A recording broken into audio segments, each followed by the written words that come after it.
नमस्ते दोस्तों। HbA1c कितना सही मार्कर है और एक्चुअली वो कितने लोगों में डायबिटीज़ फर्स्ट तो डिटेक्ट और उसके बाद में डायबिटीज़ का मैनेजमेंट कितना सही तरीके से चल रहा है, अच्छे से बता पाता है।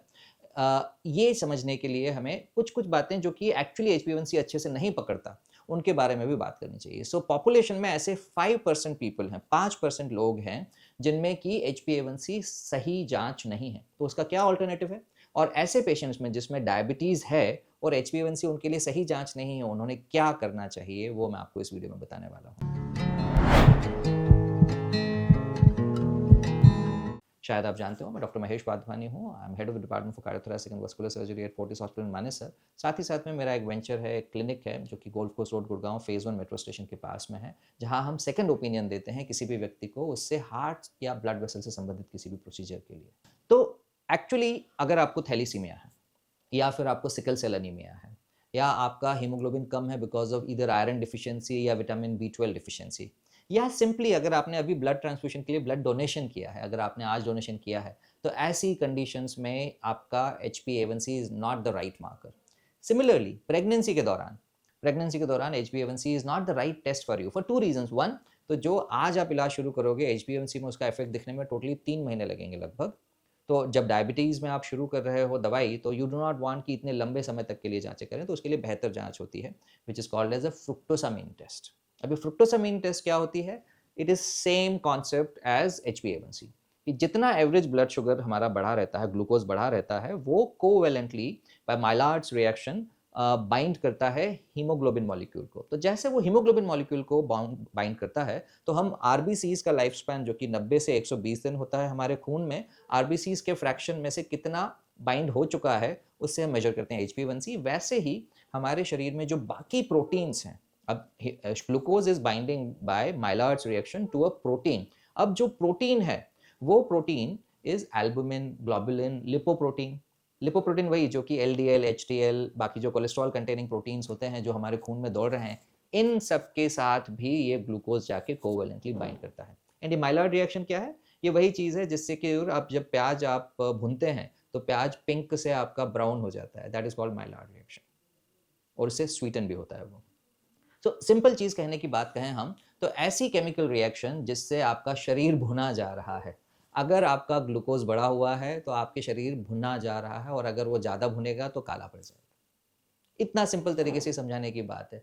यही बार-बार मैं कहता हूँ कि sugar is not essential for us, carbohydrates not essential for us. हमारी बॉडी कार्बोहाइड्रेट बनाना जानती है, शुगर बनाना चाहती है। एसेंशियल फैटी एसिड्स होते हैं, एसेंशियल प्रोटीन्स होते हैं जो अमीनो एसिड्स हैं, एसेंशियल मिनरल्स होते हैं, एसेंशियल विटामिन्स होते हैं, बट एसेंशियल कार्बोहाइड्रेट्स नहीं होते हैं, एसेंशियल शुगर्स नहीं होते हैं। यही चीज़ आपको दूसरे तरीके से अब हम कहें कि अगर फ्रुक्टोसामिन को हम मेजर करने बैठे, तो जो एल्बुमिन हमारे खून में है, अमूमन अगेन वैसा ही जैसे कि हीमोग्लोबिन के साथ था, ये 2 से 3 हफ्ते के लिए ही हमारा एल्बुमिन सर्कुलेशन में रहता है। तो जो आज एल्बुमिन बना, ये एल्बुमिन 3 हफ्ते में सर्कुलेशन से निकल जाएगा। तो अगर आपका हीमोग्लोबिन जो 3 ग्राम से हम बोलते हैं 3 gram and above is normal, तो 3 ग्राम से 5 साढ़े 5 ग्राम की रेंज में जो एल्बुमिन की नॉर्मल रेंज होती है, अगर आपका एल्बुमिन उस नॉर्मल रेंज में है, तो हर 2 से 3 हफ्ते में ये चेंज होता रहेगा। और जैसा आपका शुगर बढ़ा रहेगा, उस शुगर की बाइंडिंग कोवैलेंटली इस रिएक्शन से ग्लाइकेटेड एल्बुमिन बनाएगा। ये जो ग्लाइकेटेड एल्बुमिन बना, इसको बोलते हैं फ्रुक्टोसामिन। सो फ्रुक्टोसामिन, इसकी जो नॉर्मल वैल्यू होती है 200 से 285 मिलीग्राम पर डेसीलीटर होती है, और इस रेंज में अगर आप हैं तो कहेंगे कि भाई आपका शुगर ठीक है, नॉर्मल है। अगर 285 के ऊपर है तो हम कहेंगे कि आपका फ्रुक्टोसामिन लेवल हाई है और आपको डायबिटीज़ है। तो यदि मैंने आज किसी व्यक्ति को, प्रेगनेंसी में महिला को ट्रीटमेंट शुरू किया, पहले ही महीने में जब प्रेगनेंसी आई, हमने देखा ब्लड शुगर बढ़ी हुई है, उस समय पे हमने HbA1c कराया, वो भी बढ़ा हुआ आया, तो हमने फ्रुक्टोसामिन टेस्ट भी करा लिया। अब इनको HbA1c के साथ फॉलो करने की बजाय फ्रुक्टोसामिन से फॉलो करना इज मोर सेंसिबल, बिकॉज जो आज मैंने इलाज शुरू किया, उसका असर 2 से 3 हफ्ते में ही क्लियरली दिख जाएगा। ऑफ कोर्स जब आप फास्टिंग और पोस्ट पैंडल शुगर देखोगे तो आप डेली चेक कर सकते हो वो, but that is just taking a picture of a moving train. अब ट्रेन जब मूव कर रही है, उसकी एवरेज स्पीड पता करने के लिए उसका 2 फ्रेम्स में पिक्चर खींचना is not a sensible thing to do.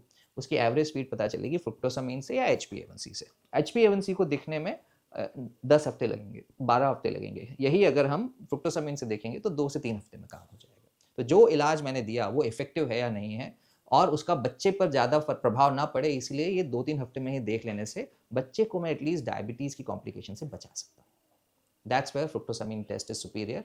Of course जैसे कि फैलेसीज होती हैं HbA1c में, वैसे ही फैलेसीज होती हैं फ्रुक्टोसामिन टेस्ट में भी। तो ऐसे पेशेंट्स जिनका कि एल्बुमिन ही कम है किसी भी कारण से, अब वो कॉमन कारण क्या होते हैं, एक तो न्यूट्रिशनल, कोई खाने में ही अगर प्रोटीन कम ले रहा हो, एल्बुमिन बन ही कम रहा हो, which is quite common in India. But at the same time specific cases अगर किसी को लिवर में डैमेज हो, या फिर ऐसा किडनी के पेशेंट जिनको कि किडनी के जरिए प्रोटीन लॉस हो रहा हो, एल्बुमिन लॉस हो रहा हो, बिकॉज एल्बुमिन हमारा सबसे छोटा प्रोटीन है, वो छोटा प्रोटीन यूरिन में भी निकल सकता है। दूसरी तरफ ऐसी भी कंडीशंस होती हैं जिसमें अबनॉर्मली हाई अमाउंट ऑफ प्रोटीन होता है हमारी बॉडी में, तो उन केसेस में आर्टिफिशियल फ्रुक्टोसामिन भी ज़्यादा मिलेगा। तो फ्रुक्टोसामिन मेनली एल्बुमिन को कनेक्ट करता है, बट साथ ही साथ लिपोप्रोटीन और ग्लोबुलिन्स को भी करता है। तो हाइपर गामा ग्लोबुलिनीमिया ये एक प्रकार के कैंसर्स होते हैं, उनमें आर्टिफिशियली आपका फ्रुक्टोसामिन बढ़ा हुआ मिलेगा। साथ ही साथ लिपोप्रोटीन जिसमें भी कोलेस्ट्रॉल ज़्यादा है, LDL कोलेस्ट्रॉल ज़्यादा है, HDL कोलेस्ट्रॉल ज़्यादा है, उसमें भी ये ज़्यादा मिलेगा आपका फ्रुक्टोसामिन टेस्ट। सो फैलेसीज दोनों जगह है। The intelligent thing is to use both the tests simultaneously and understand the fine line between, and that is best done by a diabetologist। जो स्पेशलिस्ट एंडोक्राइनोलॉजिस्ट हैं, वो कब फास्टिंग शुगर देखना है, कब पोस्टप्रांडियल देखना है, कब HbA1c देखना है, कब फ्रुक्टोसामिन देखना है, ज़्यादा अच्छे से समझते हैं, एंड उन पर भरोसा कीजिए। ये जो सोशल मीडिया में कुछ भी चल रहा है कि HbA1c इज़ अ स्कैम, उस पर मत मानिए। देखिए, मैं आपको एक रिस्पॉन्सिबल डॉक्टर के तौर पे कह रहा हूँ, आज जो भी आपका HbA1c है, अगर हेल्दी तरीके से आप उसको लाइफस्टाइल चेंजेस से ही कम कर लेंगे, तो भी आपका जीवन लंबा होगा।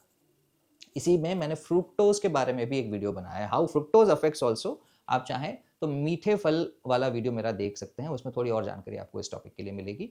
और जो एडवांस ग्लाइकेशन एंड प्रोडक्ट्स वाला मेरा वीडियो है, वो भी देखेंगे तो कुछ आपको बेटर आइडिया लगेगा। आई होप इस वीडियो से आपने कुछ नया सीखा हो, और अगर सीखा हो तो please give me a thumbs up on this. Thank you.